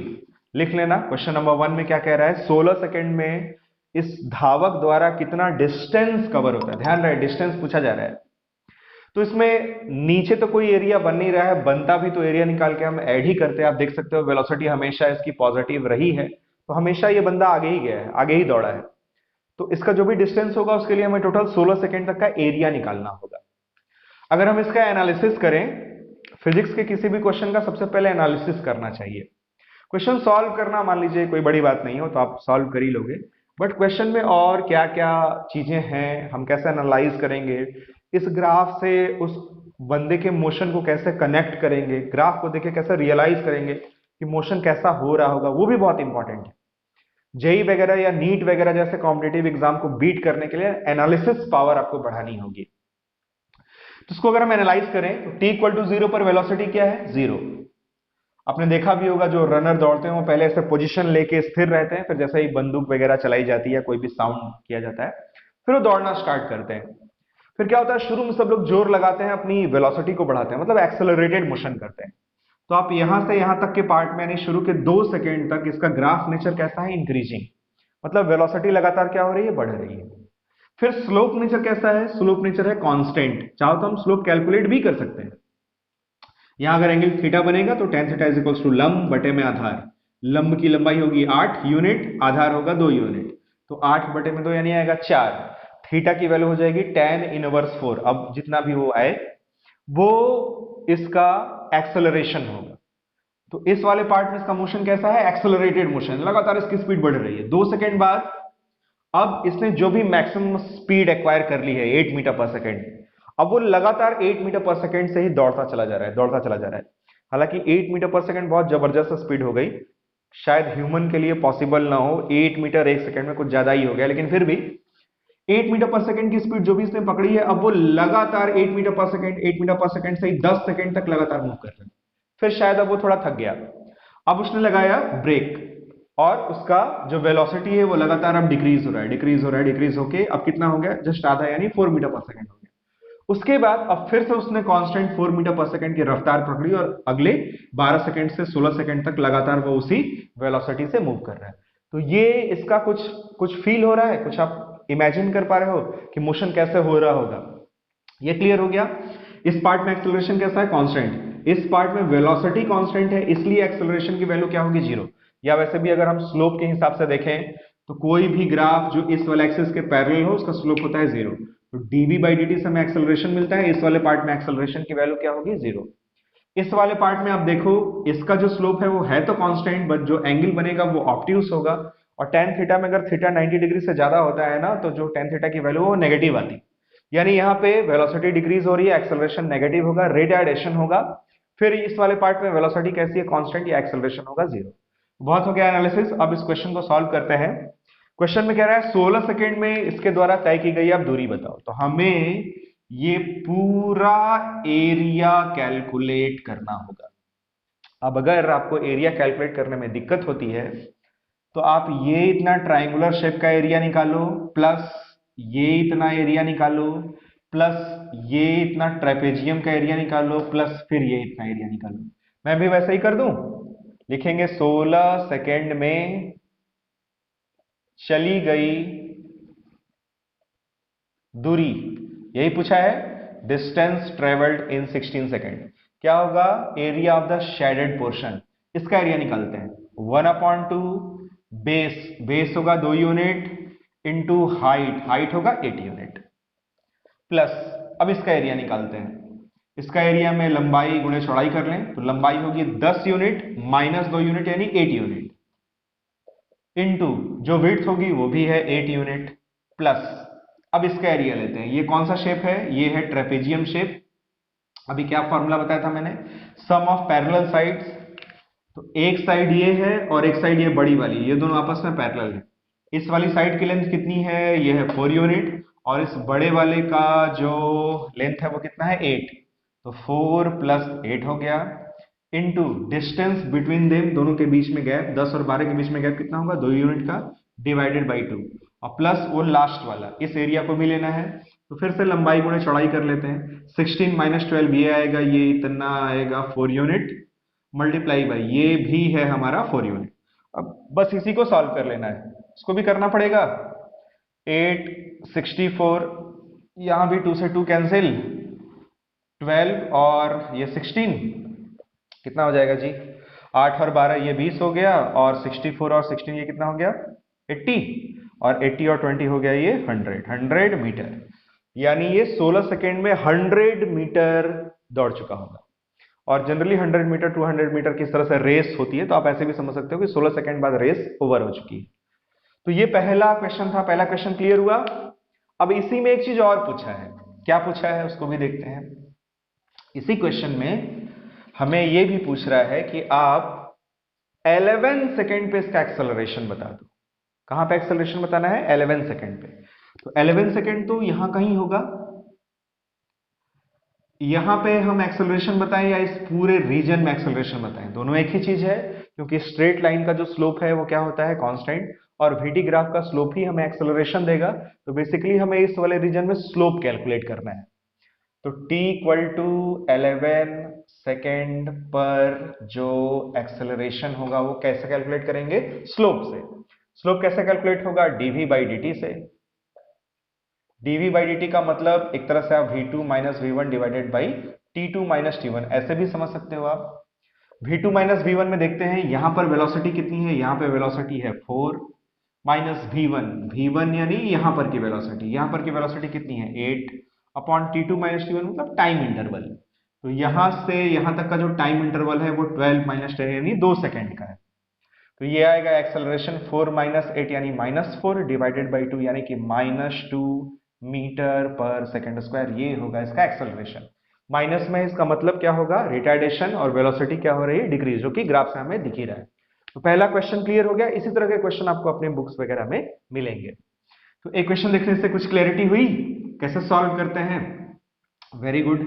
एक क्वेश्चन और लेते हैं इसी ऐसा ही ग्राफ का ही, तो थोड़ी और क्लैरिटी होगी, उसके बाद फिर आप सारे बुक के क्वेश्चन ढूंढ ढूंढ के सॉल्व कर लेना। बाकी जो ट्रिकी टाइप के क्वेश्चन होंगे वो अभी आपको और बताते हैं ऑब्जेक्टिव में। अगला क्वेश्चन क्या है, कुछ इस तरीके का ग्राफ बना है, इसमें भी ये VT ग्राफ ही है, और ग्राफ का कुछ शेप इस तरीके का है। ये है 2 मीटर पर सेकेंड, ये है 5 metre per second, velocity is given in metre per second, time is given in second, और यहाँ टाइम की वैल्यू है 0, यहाँ है 2 सेकेंड, यहाँ है 3 सेकेंड, यहाँ है 5 सेकेंड, और यहाँ है 7 सेकेंड। ये है हमारा ग्राफ। ये भी आप ग्राफ बना लो अपने कॉपी में। इसमें क्या कैलकुलेट करना है, इसमें कैलकुलेट करना है नंबर 1 AB के बीच में आप त्वरण बताओ और अंतिम 4 सेकेंड में चली गई दूरी बताओ। AB रीजन में ये A है और ये है B। AB रीजन में एक्सेलरेशन कैलकुलेट करना, लिख लेना नंबर 1 में, find acceleration in the AB region and find travel distance in last 4 second. अंतिम 4 सेकेंड में चली गई दूरी निकालनी है। तो कैलकुलेट करते हैं, AB भाग में त्वरण यानी एक्सेलरेशन इन AB रीजन कैसे कैलकुलेट करेंगे, dv बाई dt से। dv by dt means v2 minus v1 divided by t2 minus t1। Since ये स्ट्रेट लाइन है इसलिए आराम से ऐसे कैलकुलेट कर लेते हैं। v2 यानी b पॉइंट पर की वेलोसिटी, v1 मतलब a पॉइंट की वेलोसिटी। तो v2 कितना है 2 माइनस v1 यानी a पॉइंट की वेलोसिटी कितनी है 5 डिवाइडेड बाई टाइम इंटरवल, यहां से यहां के बीच का जो टाइम इंटरवल है वो कितना होगा 3 सेकंड माइनस 2 सेकंड यानी कि 1 सेकंड। तो एक्सेलरेशन की वैल्यू आ जाएगी -3 मीटर पर सेकंड स्क्वायर। कैसा है ये रिटार्डेशन, वेलोसिटी क्या हो रही है डिक्रीज। अच्छा, इसके ग्राफ की एनालिसिस करें। इस पार्ट में वेलोसिटी कैसी है कांस्टेंट, एक्सेलरेशन होगा 0, फिर ब्रेक लगा, एक्सेलरेशन में रिटार्डेशन हुआ, वेलोसिटी डिक्रीज होते होते 5 मीटर पर सेकंड से वेलोसिटी घटकर 2 मीटर पर सेकंड हो गई। फिर इस रीजन में वेलोसिटी कांस्टेंट है, मतलब लगातार ऑब्जेक्ट 2 मीटर पर सेकंड से ही चल रहा है, एक्सेलरेशन की वैल्यू होगी 0। फिर वेलोसिटी लगातार डिक्रीज होगी और 7वें सेकंड पर वेलोसिटी 0 हो जाएगी, यानी ऑब्जेक्ट रेस्ट में आ जाएगा। तो ये है ग्राफ का मोशन का एनालिसिस, ये पहला पार्ट है। सेकंड पार्ट में पूछ रहा है कि लास्ट 4 सेकंड में चली गई दूरी बता दो। तो अंतिम 4 सेकंड में चली गई दूरी, उसके लिए क्या करेंगे, अंतिम 4 सेकंड कहां से कहां तक का होगा, 3 सेकंड से 7 सेकंड तक का। इसमें चली गई दूरी के लिए हमें निकालना होगा ये वाला एरिया। ये क्या है, तो सीधे सीधे ट्रेपेजियम है, तो वही फंडा लगा देते हैं। अंतिम 4 सेकंड में चली गई दूरी के लिए सम ऑफ पैरेलल साइड, इस साइड की लेंथ कितनी होगी 7 माइनस 3 यानी 4 यूनिट, प्लस दूसरी वाली पैरेलल साइड ये है, इसकी विड्थ कितनी होगी 5 माइनस 3 यानी कि 2 unit. Sum of parallel side हो गया multiplied by distance between them, उनके बीच की दूरी कितनी है 2 यूनिट, और डिवाइडेड बाय भी 2 से 2 कैंसिल, ये आ जाएगा 4 और 2 यानी कि 6 मीटर। ये होगा हमारा आंसर नंबर 2। क्वेश्चन क्लियर हो गया ये वाला भी। तो मेरे ख्याल से अब ऐसा क्वेश्चन आएगा तो बस आप देखोगे ग्राफ का शेप चेंज होगा, कभी हमें ट्राइंगल का कभी हमें रेक्टेंगल का एरिया निकालना होगा, जोड़ घटाव करना होगा, यही सब करना होगा। बाकी उसकी जो फिजिक्स है वो वही रहेगी। और आप देखोगे मैक्सिमम क्वेश्चन में आपको वीटी ग्राफ ही दिया जाएगा। तो अब आई होप आप बुक उठाना, जितने भी क्वेश्चन होंगे वो आपसे बन जाएंगे। बट अभी क्लास ओवर नहीं हुई है, अभी हमें कुछ ऑब्जेक्टिव और कुछ ट्रिकी क्वेश्चन भी देखने हैं, कुछ आईआईटी के भी क्वेश्चन लेंगे। तो अब कुछ ऑब्जेक्टिव क्वेश्चंस लेते हैं। मेरे पास यही फर्रा है, इस पर मैंने क्वेश्चन लिखे हुए हैं, है ना। Question number 1, velocity versus time graph given है। ये भी एचसी वर्मा जी का ही क्वेश्चन है। और वेलोसिटी टाइम ग्राफ कुछ इस तरीके का है। इसमें ये है हमारा 0 सेकेंड, 5 सेकेंड, 10 सेकेंड, ये है 5 मीटर पर सेकेंड, और ये है -5 मीटर पर सेकेंड। और हमसे कह रहा है शुरू के 10 सेकेंड में 10 सेकेंड तक का ही ग्राफ बना है, यानी इसी 10 सेकेंड में हमें एवरेज वेलोसिटी कैलकुलेट करनी है। ग्राफ बना लेना और लिख लेना, find average velocity in the first 10 seconds. और इसके ऑप्शंस क्या है, ए बी सी और डी में 0, 2.5, 5 और 2 मीटर पर सेकेंड होगा, एवरेज वेलोसिटी है। तो एवरेज वेलोसिटी का फॉर्मूला क्या होता है, एवरेज वेलोसिटी होता है total displacement divided by total time. क्यों भाई, यही फॉर्मूला होता है। अब हमें टोटल टाइम तो पता है 10 सेकेंड, टोटल अगर हम लोगों ने डिस्प्लेसमेंट निकाल लिया तो हमें एवरेज वेलोसिटी भी मिल जाएगी। सोचो जरा, जैसा ग्राफ ऊपर बन रहा है वैसा ही ग्राफ नीचे भी बन रहा है ना, सिमेट्रिक है। 5 सेकंड, यहाँ भी 5 से 10 सेकंड, 5 सेकंड का इंटरवल होगा, ऊपर भी 5 सेकंड, नीचे भी 5 सेकंड। इसका मतलब जितना एरिया ये होगा उतना ही एरिया ये भी होगा। वीटी ग्राफ में एरिया ही हमें डिस्प्लेसमेंट देता है, बट मैंने आपको समझाया था कि डिस्प्लेसमेंट में ऊपर एरिया बने तो पॉजिटिव, नीचे बने तो नेगेटिव। जितना एरिया हमें पॉजिटिव मिलेगा उतना ही एरिया हमें नेगेटिव भी मिलेगा, इसलिए टोटल डिस्प्लेसमेंट की वैल्यू होगी 0 और टोटल टाइम 10 सेकंड है, इसलिए पूरी वैल्यू भी आ जाएगी 0। यानी कौन सा ऑप्शन सही होगा, ऑप्शन ए। पहला क्वेश्चन क्लियर हुआ, वेरी गुड। ऐसे ही आपको छोटे छोटे क्वेश्चन को सॉल्व करना है। अब देखिए इसमें अगला क्वेश्चन लेते हैं, क्वेश्चन नंबर 2। क्वेश्चन नंबर 2 में कह रहा है 4 ग्राफ दिए हुए हैं और हमसे कह रहा है कि इनमें से कौन सा ग्राफ रियली में किसी भी ऑब्जेक्ट के मोशन को रिप्रेजेंट करता है। मतलब रियली में हमारे इस फिजिकल वर्ल्ड में वैसा मोशन हो सकता है या फिर वैसा ग्राफ बन सकता है। ग्राफ किस तरह का है, पहला ग्राफ कुछ ऐसा है, और ये है वेलोसिटी वर्सेस टाइम ग्राफ, ये है ऑप्शन ए, सीधे सीधे ग्राफ बना है। ये है ऑप्शन बी, ये भी वीटी ग्राफ है। अब की बार जो ग्राफ का शेप है वो कुछ इस तरीके का है। ऑप्शन सी में भी है वीटी ग्राफ, और अब की बार ग्राफ का शेप इस तरीके का है, और ऑप्शन डी में है वीटी ग्राफ इस तरीके का। ये ऑप्शन डी, ये ऑप्शन सी। बताइए जल्दी से, इसको तो मैंने पिछली वीडियो में भी आपको बताया था। ये उस कंसेप्ट पे बेस्ड है जिसमें मैंने आपको बताया था कि कौन कौन से ग्राफ बन सकते हैं, कौन कौन से ग्राफ नहीं बन सकते। इम्पॉसिबल ग्राफ्स की कुछ कैटेगरी होती है, उसी का ये क्वेश्चन है। सोचो जरा, इसमें इस ग्राफ में अगर हम देखें तो एक ही टाइम पे एक वेलोसिटी, दो वेलोसिटी, तीन तीन वेलोसिटी इस ग्राफ के अकॉर्डिंग उस ऑब्जेक्ट में है। क्या ऐसा पॉसिबल है एक ही टाइम पर किसी भी ऑब्जेक्ट में तीन तीन वेलोसिटी हो? कभी पॉसिबल नहीं है। वैसे ही यहां भी हो रहा है एक ही टाइम पे तीन तीन वेलोसिटी, और यहां भी हो रहा है एक टाइम पे दो दो वेलोसिटी। इसलिए ये ग्राफ अनरियलिस्टिक ग्राफ है। हाँ, यहाँ कोई प्रॉब्लम नहीं है, यहाँ से यहां तक अगर देखें तो वेलोसिटी बढ़ रही है, फिर वेलोसिटी घट रही है, फिर वेलोसिटी बढ़ रही है। ऐसा पॉसिबल है, ऐसा हो सकता है, इसमें ऐसा कोई एनॉमली नहीं है कि एक ही टाइम पे दो दो या तीन तीन वेलोसिटी मिल रही है। तो ये वाला ऑप्शन हमारा सही ऑप्शन होगा। ये क्वेश्चन भी क्लियर हो गया, वेरी गुड। अब एक और क्वेश्चन लेते हैं, ऑब्जेक्टिव क्वेश्चन ही है, अच्छा क्वेश्चन है। जैसे जैसे आप क्वेश्चन देखते जाओगे वैसे वैसे आपका ग्राफ की जो अंडरस्टैंडिंग है वो और डेवलप होती चली जाएगी। हालांकि क्वेश्चन की तो कोई सीमा नहीं है, बहुत सारे क्वेश्चन आप लगा सकते हो। मैं हूं चाहूँ तो ग्राफ पे ही मतलब 8-10 वीडियो बना सकते हैं जिसमें ग्राफ के ही हम लोग क्वेश्चन करते रह जाएं। फिर भी एक इतना आइडिया दे देते हैं आपको ताकि मैक्सिमम क्वेश्चन आपसे सॉल्व हो जाएं और लगे कि हाँ ग्राफ में हम लोगों ने कुछ पढ़ा है। वरना मैं जो पढ़ा रहा हूं ये तो बहुत ही कम है एक तरह से। अब देखिए इसमें क्या कह रहा है, एक ग्राफ है, ये एम्स में भी आया हुआ क्वेश्चन है और ये SCRA में भी आया हुआ क्वेश्चन है। SCRA जानते हो आप? Special class railway apprentice.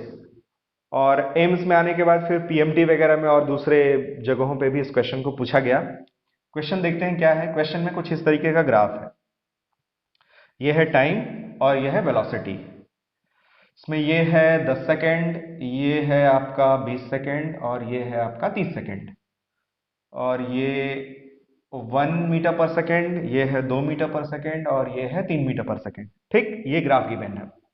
इसके ऑप्शंस हैं, ऑप्शन ए में 30 metre, option B 20, option C 10 और ऑप्शन डी है 50। क्वेश्चन में क्या है, कह रहा है हमें टोटल डिस्प्लेसमेंट निकालना है उस इंटरवल में जिसमें एक्सेलरेशन जीरो ना हो। ध्यान से सुनिए क्वेश्चन को। क्वेश्चन में कह रहा है कि find displacement in that interval जिसमें कि एक्सेलरेशन नॉन जीरो हो। तो हमें सोचना होगा ग्राफ को देखे कि किस रीजन में एक्सेलरेशन जीरो है, किस रीजन में एक्सेलरेशन जीरो नहीं है। अब इसमें तीन पार्ट करते हैं, ये पहला पार्ट, ये दूसरा पार्ट, ये तीसरा पार्ट। पहले पार्ट में अगर हम देखें तो VT ग्राफ है ना, VT ग्राफ से एक्सेलरेशन का क्या लेना देना है। VT ग्राफ का जो स्लोप है वही एक्सेलरेशन देता है। इस वाले ग्राफ का स्लोप कितना होगा, जीरो, क्योंकि ये वाला ग्राफ टाइम एक्सिस के पैरेलल है। इस वाले में एक्सेलरेशन कैसा होगा, कांस्टेंट। इस वाले में एक्सेलरेशन कैसा होगा, वो भी कांस्टेंट। ये एक्सेलरेटेड मोशन है, ये रिटार्डेटेड मोशन है, मतलब इस वाले पार्ट में भी एक्सेलरेशन नॉन जीरो होगा, इस वाले पार्ट में भी एक्सेलरेशन नॉन जीरो होगा। इसमें एक्सेलरेशन की वैल्यू कुछ पॉजिटिव होगी और इस वाले में एक्सेलरेशन की वैल्यू कुछ नेगेटिव होगी। तो कह रहा है आप डिस्प्लेसमेंट बताओ उस रीजन में जिसमें एक्सेलरेशन नॉन जीरो है। मतलब हमें 10 सेकेंड से लेके 30 सेकेंड तक सिर्फ इस रीजन में डिस्प्लेसमेंट बताना है, या 10 सेकेंड से 30 सेकेंड तक की इसकी जर्नी में कितना डिस्प्लेसमेंट कवर होगा वो बताना है।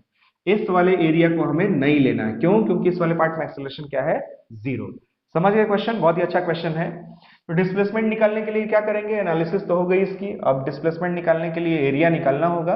एरिया कैसे कैलकुलेट करेंगे, ये वाला ट्रेपेजियम ले लेते हैं पहले। सम ऑफ पैरेलल साइड, इस वाले साइड की लेंथ होगी 2 प्लस इस वाले साइड की लेंथ होगी 3 multiplied by distance between them 20 minus 10 यानी कि 10 डिवाइडेड बाई 2, ये हुआ।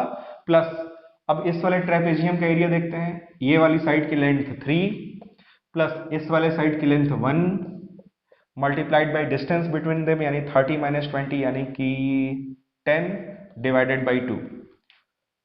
फिर देखते हैं कितना आएगा, ये 5 बार में कट जाएगा, ये भी 5 बार में कट जाएगा। 3 और 2 5 और 5 25 प्लस ये कितना होगा 20, यानी ये आ जाएगा एरिया 45 मीटर। लगता है ऑप्शन मैंने किसी दूसरे ही क्वेश्चन के उतार दिए, इसको करेक्ट कर लेना आप। इसमें एक ई ऑप्शन चाहो तो आप बना लेना 45। ऑप्शन इधर उधर कैसे हो गया पता नहीं। तो ये क्वेश्चन समझ में आया आपको? फिर से चेक कर लेते हैं कैलकुलेशन। ये 5 और 5 25 और ये वाला आपका 4 और 5 20, 25 और 20 45, सही है। तो इसमें एक ऑप्शन और बढ़ा लेना या इसी में से किसी ऑप्शन को कट करके 45 कर लेना। इसका जो सही आंसर है वो आएगा 45 मीटर। हमें क्या निकालना था, हमें निकालना था डिस्प्लेसमेंट उस इंटरवल में जिस इंटरवल में एक्सेलरेशन नॉन जीरो। और एक्सेलरेशन नॉन जीरो कहाँ है, यहां और यहां पे। ये वाला एरिया भूल कर भी कैलकुलेट मत करना। तो ये क्वेश्चन भी क्लियर हो गया। अब बढ़ते हैं आगे, एक और क्वेश्चन देखते हैं। ये क्वेश्चन आईआईटी का क्वेश्चन है, देखते हैं क्या क्वेश्चन कहा जा रहा है। क्वेश्चन में कह रहा है, ये आईआईटी 2004 का क्वेश्चन है, आईआईटी 2004। यहां पे एक्सेलरेशन वर्सेस टाइम एक ग्राफ गिवन है, और ग्राफ कुछ इस तरीके से है। ये है 11 सेकेंड और ये है हमारा 10 मीटर पर सेकेंड स्क्वायर, और कह रहा है u इक्वल टू 0 से कोई भी ऑब्जेक्ट चलना शुरू करता है, यानी कि रेस्ट स्टेट से। 80 ग्राफ गिवन है, कह रहा है इसकी मैक्सिमम वेलोसिटी बताओ। बहुत ही अच्छा क्वेश्चन है। क्या निकालना है इसमें, मैक्सिमम वेलोसिटी। अब बच्चे इसमें क्या कंफ्यूज जाते हैं कि सर टाइम बीतने के साथ एक्सेलरेशन लगातार घट रहा है, लगातार घट रहा है, तो मैक्सिमम एक्सेलरेशन कहां पे होगा। मैंने काइनेमेटिक्स में शुरुआत की वीडियोस में ही आपको बताया था कि अगर किसी भी मूविंग ऑब्जेक्ट पे लगने वाला एक्सेलरेशन अगर डिक्रीज हो रहा हो तो भी वेलोसिटी बढ़ेगी। जैसे आप इसको ऐसे समझो कि आप सपोज किसी चीज में बैठे हो और आप जा रहे हो, पीछे से 4-5 जो कमीने दोस्त होते हैं वो आपको इस तरह से धक्का दे रहे हैं, तो पांचों फ्रेंड्स का जो फोर्स है उसकी वजह से जो भी एक्सेलरेशन लग रहा है उससे आपकी वेलोसिटी लगातार क्या होगी, इंक्रीज होगी। अब इसमें से सपोज करो कि एक फ्रेंड हट जाता है, फोर्स की वैल्यू डिक्रीज हुई, एक्सेलरेशन भी डिक्रीज हुआ, बट अभी भी तो फोर्स लग रहा है ना, पीछे से आपको धक्का मिल रहा है, पुश मिल रहा है, तो वेलोसिटी अभी भी क्या होगी, इंक्रीज होगी। अगर एक फ्रेंड और हट जाए, सिर्फ एक फ्रेंड ही आपको ढकेले, तो अभी भी फोर्स पहले की अपेक्षा काफी कम है, बट अभी भी फोर्स लग रहा है, एक्सेलरेशन अभी भी लगेगा, मोशन अब भी एक्सेलरेटेड मोशन ही होगा, अभी भी वेलोसिटी इंक्रीज करेगी। तो एक्सेलरेशन लगातार घट रहा है, जब तक वो जीरो नहीं हो जाता तब तक वेलोसिटी लगातार बढ़ती रहेगी। यानी वेलोसिटी मैक्सिमम हमें अगर कैलकुलेट करनी है तो एकदम 11 सेकेंड पे जो वेलोसिटी होगी हमें वो वाली वेलोसिटी कैलकुलेट करनी होगी। उसके बाद एक्सेलरेशन जीरो हो गया, उसके बाद जो भी वेलोसिटी मैक्स को पकड़ चुका होगा वही कांस्टेंट आगे मेंटेन होगी। मतलब हमें अल्टीमेटली ये पूरा एरिया कैलकुलेट करना होगा, और इसके ऑप्शंस हैं, option A 55 metre per second, option B है 110 metre per second, option C है 550 मीटर पर सेकेंड, और ऑप्शन डी है 660 मीटर पर सेकेंड। तो अब तो कोई भी इसको सॉल्व कर सकता है। एरिया क्या होगा, एरिया क्या देगा, मैक्सिमम वेलोसिटी देगा। कैसे कैलकुलेट करेंगे, हाफ, बेस कितना है 11, हाइट कितना है 10, तो ये कटा 5 बार में, 11 गुणे 5 आ गया 55 मीटर पर सेकेंड। यानी कौन सा ऑप्शन सही होगा, ऑप्शन ए। एक क्वेश्चन और ले लेते हैं, ये क्वेश्चन भी आईआईटी का ही क्वेश्चन है, ये भी बहुत ही प्यारा सा क्वेश्चन है। क्वेश्चन क्या कह रहा है, ये आईआईटी 2005 का क्वेश्चन। इसमें हमें वी एक्स ग्राफ गिवन है एक मूविंग ऑब्जेक्ट का। अब ये अच्छा सवाल इसलिए क्योंकि हम लोगों ने जितना भी एनालिसिस किया और जो भी मैंने आपको प्रॉपर्टीज बताई थी कि टेंजेंट प्रॉपर्टी और एरिया प्रॉपर्टी लगता है, वो एसटी ग्राफ, वीटी ग्राफ और एटी ग्राफ में ही लगता है। यहां पे इन लोगों ने कैसा ग्राफ बनाकर दे दिया, वीएक्स ग्राफ। और हमसे क्या है, कह रहा है इसी वीएक्स ग्राफ के अकॉर्डिंग आप एएक्स ग्राफ कैसा होगा वो बता दो। यानी एक्सेलरेशन वर्सेस एक्स ग्राफ कैसा बनना चाहिए इस मोशन का, वो आप कैलकुलेट करके बता दो। 4 ऑप्शन है, 4 ऑप्शन में ग्राफ ही दिया गया है, ए, बी, सी और डी। पहला वाला ग्राफ कुछ इस तरीके का है, दूसरा वाला ग्राफ ऐसा है, तीसरा ग्राफ इस तरीके का है, और चौथा ग्राफ ऐसा है। बहुत ही अच्छा क्वेश्चन है, तो चाहो तो वीडियो को पॉज करके इसको अटेम्प्ट करने की कोशिश करो, देखो आपसे सोल्व हो पा रहा है कि नहीं हो पा रहा है। अब अगर इसमें हम इस क्वेश्चन को ध्यान से देखें, इस क्वेश्चन को सॉल्व करने के 2 तरीके हैं। एक जो आप देखोगे बुक वगैरह में, या जो जैसे अन्य लोग बताते हैं कि हम इसका इक्वेशन लिख डालें। इसका इक्वेशन क्या होगा, इसका इक्वेशन होगा y is equals to mx plus C. y की जगह वेलोसिटी, m की जगह आप लिखोगे इसका जो स्लोप होगा, x की जगह आप लिखोगे x मतलब डिस्प्लेसमेंट, c की जगह होगा v नॉट। उसके बाद इसमें आप डेरिवेटिव करोगे, डेरिवेटिव करने से dv बाई dt से हमें एक्सेलरेशन की वैल्यू मिल जाएगी। वो एक तरीका है, उससे इसको सॉल्व कर सकते हैं, बट मैं आपको एनालिटिकल मेथड से बताता हूं। जितना भी डिस्कशन अभी हम लोगों ने किया उसके बेस पे अगर इस क्वेश्चन को सॉल्व करने की कोशिश करें तो कैसे सॉल्व करेंगे। अगर हम इसमें देखें तो जैसे जैसे डिस्प्लेसमेंट बढ़ रहा है, यानी ऑब्जेक्ट आगे जा रहा होगा बट उसकी वेलोसिटी डिक्रीज हो रही है, जैसे कि ब्रेक मारने पे होता है। तो वेलोसिटी अगर डिक्रीज हो रही है इट मींस पक्का है उस पर रिटार्डेशन लग रहा होगा, एक्सेलरेशन की वैल्यू नेगेटिव होगी या opposite to the direction of velocity होगी। अगर वेलोसिटी पॉजिटिव है तो एक्सेलरेशन नेगेटिव होगा। तो हमारा सीधे सीधे ये वाला ऑप्शन तो वैसे ही रूल आउट हो जाता है। क्यों? क्योंकि इस वाले ऑप्शन में एक्सेलरेशन की वैल्यू भी कैसी है? पॉजिटिव। एक्सेलरेशन की वैल्यू पॉजिटिव हो और अगर भले ही एक्सेलरेशन घट रहा हो, इसका जो इफेक्ट पड़ेगा वो हमेशा वेलोसिटी को बढ़ाएगा। अभी जैसा कि पिछले वाले एग्जांपल में हम लोगों ने देखा था। तो ये एक्सेलरेटेड मोशन शो कर रहा है, इसलिए हो नहीं सकता क्योंकि यहाँ मोशन कैसा है? रिटार्डेड है। वेलोसिटी क्या हो रही है? डिक्रीज। तो ये वाला ऑप्शन तो ऐसे ही नहीं हो सकता, ये रूल आउट हो गया। अब इसमें अगर हम ध्यान से देखें तो मैंने आपको क्या बताया था? स्लोप क्या होता है? dv by dx। dy by dx के हिसाब से vx ग्राफ का स्लोप क्या होगा? dv by dx। Slope nature इसका कैसा दिख रहा है? कांस्टेंट। कांस्टेंट को k मान लेते हैं और साथ ही साथ ये स्लोप नेगेटिव होगा क्योंकि यहाँ जो भी एंगल बन रहा है वो क्या होगा? ऑब्ट्यूस होगा, 90 डिग्री से ज्यादा होगा। अब dv बाई dx हमें एक्सेलरेशन के बारे में पता करना है कि एक्सेलरेशन हम इसमें से कैसे निकाल सकते हैं। तो आप क्या करो, ऊपर dv बाई dt करो और नीचे भी dx बाई dt करो। ऐसा चीज भी हम आपको पहले बता चुके हैं, जब मैंने इक्वेशन ऑफ मोशन वगैरह प्रूव किया था तो उसमें इस तरह की चीजें हम लोग कर चुके हैं। इज इक्वल्स टू हो गया माइनस के dv बाई dt, यानी ये जो ऊपर वाला है वो क्या होगा? वो होगा एक्सेलरेशन। तो ऊपर वाले को हम लिख देते हैं, ये जो न्यूमरेटर पार्ट है dv बाई dt ये हो गया a divided by dx by dt क्या होता है? ये होता है velocity, is equals to minus K. यहां से एक्सेलरेशन की वैल्यू हमें मिलेगी माइनस के भी। यानी हमें इसके स्लोप को देखकर जो हम लोगों ने निष्कर्ष निकाला, जो निचोड़ निकाला, वो क्या निकाला कि एक्सेलरेशन की वैल्यू पहली बात तो नेगेटिव होगी और के कोई कांस्टेंट है, इसकी वैल्यू 1 भी मान सकते हो। जैसे अगर ये 135 डिग्री होगा तो tan 135 डिग्री की वैल्यू 1 होती है। समझने के लिए आप के को 1 कर ही दो। तो एक्सेलरेशन की वैल्यू हमें मिल गई माइनस वी। अब देखो v लगातार डिक्रीज हो रहा है। जैसे सपोज ये 5 है तो फिर उसके बाद कुछ देर बाद 4 होगा, फिर 3 होगा, फिर 2 होगा, फिर 1 होगा, इस तरह से। तो एक्सेलरेशन की वैल्यू -5, फिर उसके बाद -4, -3, -2, -1, 0। इस तरह से एक्सेलरेशन की जो वैल्यू है वो वेरी करेगी। अब इसी वेरिएशन को आप ध्यान से इनमें देखोगे किस ग्राफ में इस तरह का वेरिएशन शो कर रहा है। एक्सेलरेशन इस वाले में तो लगातार कांस्टेंट है और वहां में क्या दिख रहा है कि एक्सेलरेशन लगातार चेंज हो रहा है। तो ये वाला ऑप्शन भी नहीं हो सकता। सपोज यहां पे हम ऐसे मार्किंग करें 0, -1, -2, -3, -4, -5।